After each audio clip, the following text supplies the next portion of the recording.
ओम शांति। आज बाबा ने कहा, आज बाप दादा वतन में विशेष डबल विदेशी बच्चों को इमर्ज कर उनकी विशेषताओं को देख रहे थे।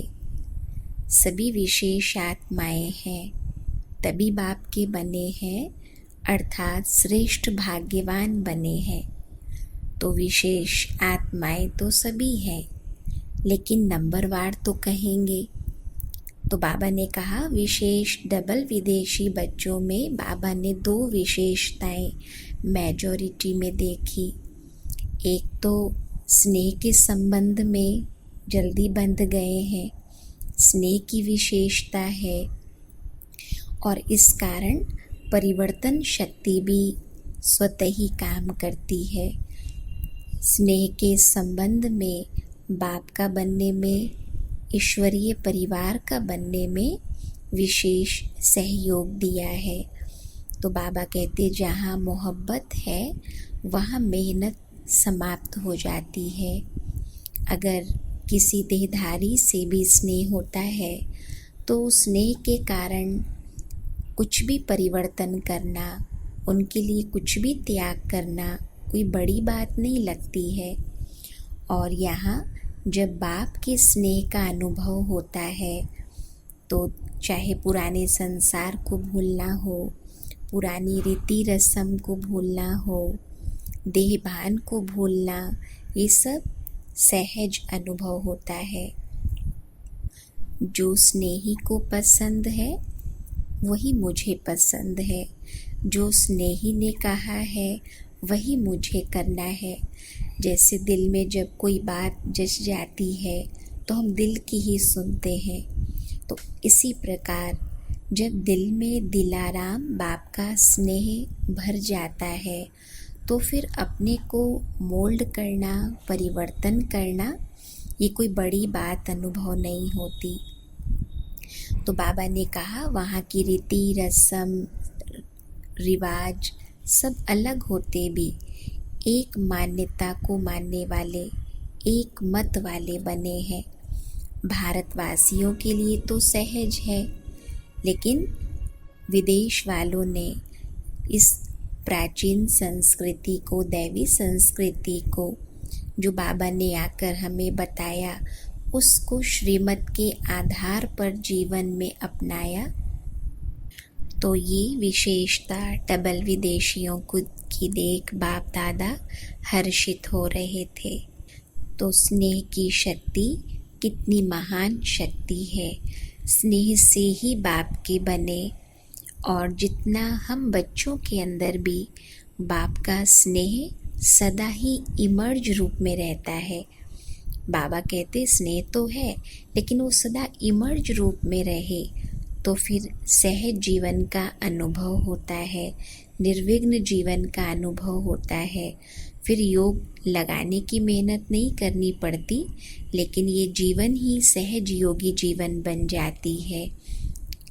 तो इस आधार से फिर पुरुषार्थ हमारा नेचुरल चलता है और प्रारब्धी जीवन का अनुभव होता है। तो बाबा कहते सब बातों का आधार ही है हमारा बाबा से स्नेह कितना है। फिर बाबा ने कहा कि जब बाबा साकार में आते हैं तो मिलने के लिए दिन भी निश्चित करना पड़ता है और समय की भी सीमा होती है। लेकिन वतन में तो लाखों का संगठन भी जैसे एक छोटा सा ही संगठन लगता है, और समय का भी कोई ऐसा बंधन नहीं है। जितना समय चाहे हम उतना समय वहाँ बाबा से मिलन मना सकते हैं, अपने में शक्ति भर सकते हैं। तो वो मिलन ही स्व उन्नति में भी सहयोग देता है और सेवा में भी आगे से आगे बढ़ने में मदद मिलती है। तो बाबा ने कहा कि अभी बचपन का समय पूरा हुआ, खेल करने का समय बीत गया। जैसे बचपन में बच्चे नाज नखरे से चलते हैं, थोड़ा ढीलापन, अलबेलापन भी चल जाता है, कोई जिम्मेवारियां नहीं रहती। लेकिन जैसे जैसे फिर बड़े होते हैं तो अनेक जिम्मेवारियां आ जाती हैं। छोटे बच्चे अर्थात अपने प्रति ही सब शक्तियों को यूज़ करना, खर्च करना, बाबा ने कहा वो समय पूरा हुआ। इतना समय जो बाबा की पालना ली है, अब उससे शक्तिशाली बन औरों को भी शक्तिशाली बनाना है। जैसे छोटे बच्चे रोज़ खुद के लिए ही पॉकेट खर्च लेते हैं, उसे खर्च करते हैं अपने प्रति, लेकिन जब वो थोड़े बड़े होते हैं, एक मैच्योरिटी उनमें आती है, तो जितनी आवश्यकता उतना खर्च किया, लेकिन फिर बचत पर भी उनका ध्यान होता है। और फिर उस पैसे से वो चाहे परिवार के लिए, अपने बड़ों के लिए या कोई विशेष कार्य में भी सहयोगी बनते हैं। उनके ऊपर फिर और जिम्मेवारियां भी धीरे धीरे आने लगती हैं। तो ऐसे बाबा कहते, अब समर्थ बन, औरों को भी समर्थ बनाना है। अनुभवी बन, अनेक आत्माओं को अचल अडोल बनाना है। अगर हमारे अंदर ही कोई न कोई प्रकार की निर्बलता होगी, कमी कमजोरी होगी, तो अनेक आत्माओं में भी वही निर्बलता का संस्कार बनेगा। इसलिए बाबा हमेशा कहते, बच्चे याद रखो, जैसा कर्म हम करेंगे हमें देख और करेंगे। हम विश्व की स्टेज पर कर्म कर रहे हैं और हमारा कर्म ऐसा हो जो सभी देख कर कहें वंस मोर। जितना हम बाप को देखेंगे, स्वयं को देखेंगे, तो उतना ही हम समर्थात्मा बनते जाएंगे। क्योंकि जब दूसरों को देखने की आदत हो जाती है, तो फिर अनेक प्रकार की जो अंदर की कमजोरियां हैं, वो संस्कार प्रकट होने लगते हैं। तो बाबा कहते हैं, अगर ज़्यादा दूसरों को देखने की आदत है, तो ब्रह्मा बाप को देखो, उनको ही फॉलो करो। हर कर्म में उनको ही सामने लाओ कि बाबा ने कैसा कर्म किया, तो हम भी बाप समान बनते जाएंगे। जैसे नाटक में जो एक्टर्स होते हैं, वो जितनी अच्छी एक्टिंग करते हैं, उतना ही उनको फिर उसी हिसाब से पैसे मिलते हैं, उनकी कमाई होती है और प्रसिद्धि होती है। तो ये भी एक नाटकशाला है और हर आत्मा अपना अपना पार्ट बजा रही है।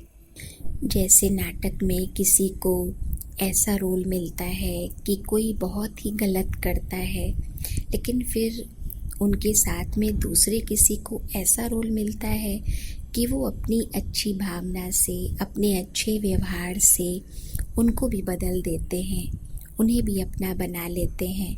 और यहाँ तो हमें सर्वसमर्थ बाप का साथ मिला है।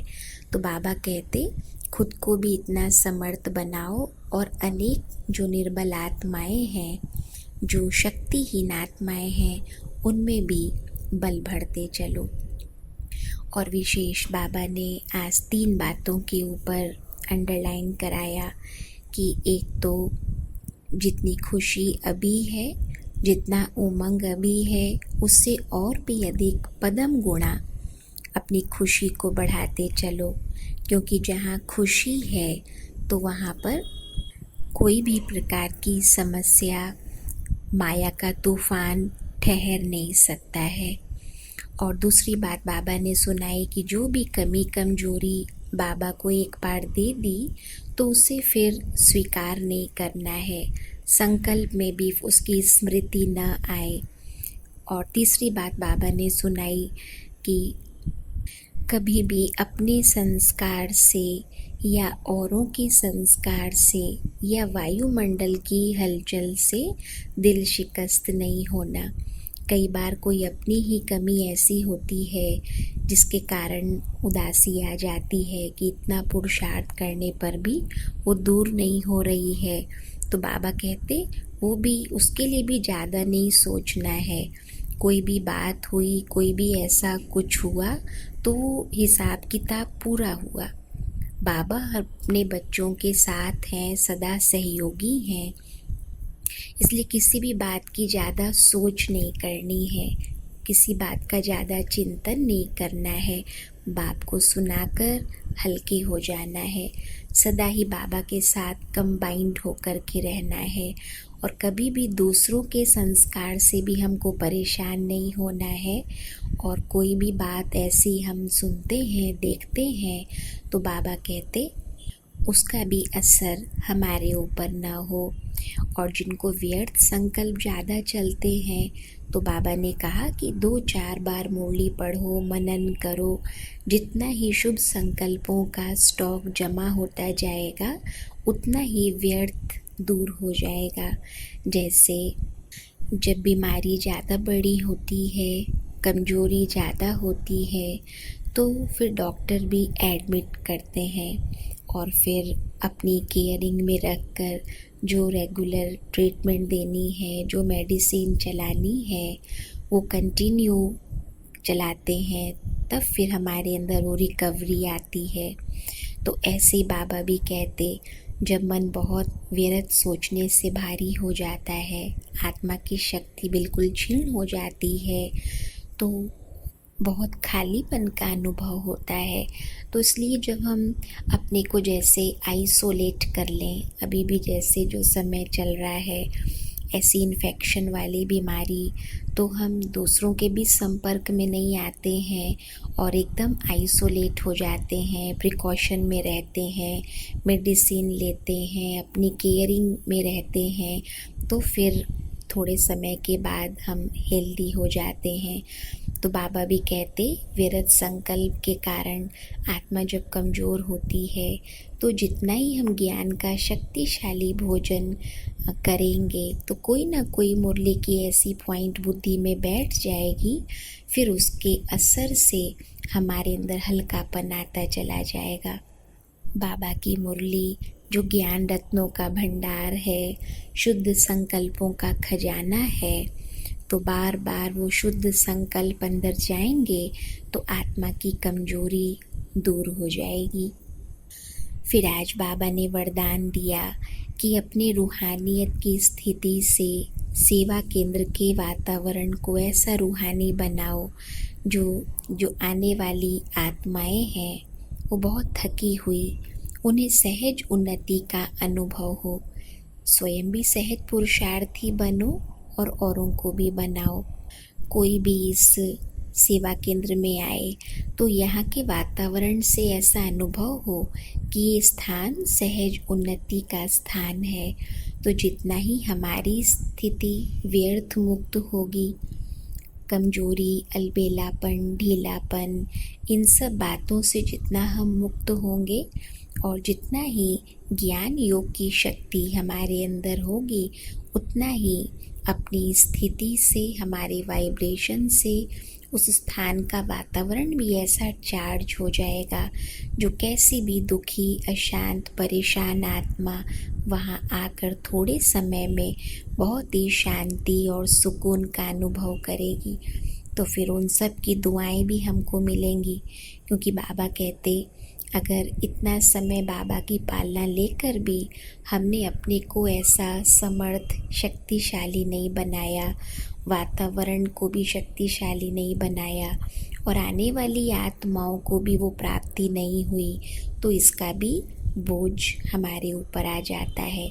इसलिए बाबा ने कहा साधारणता समाप्त हो जाए और हमारा हर संकल्प, बोल, कर्म विशेषता संपन्न हो, रूहानियत वाला हो, ताकि वहाँ का वातावरण भी ऐसा ही रूहानियत वाला बने, शांति कुंड बने।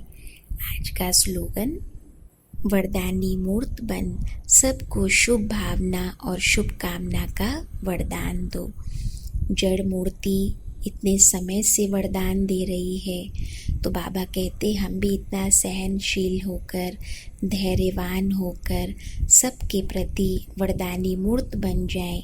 जैसे बाबा रोज हम बच्चों की वरदानों से पालना करते हैं, कितनी भी कमियां हैं लेकिन वरदान देकर हमें महान बना देते हैं, शक्तिवान बना देते हैं। तो ऐसे भी हमारे भी मुख से जो भी बोल निकलें, जो भी हमारे अंदर संकल्प चलें किसी भी आत्मा के प्रति, वो उस आत्मा को जैसे कि उनके अंदर शक्ति भर दें, उनमें हिम्मत भर दें, उमंग उत्साह भर दें, ऐसे वरदानी मूर्त हम बन जाएं। ओम शांति।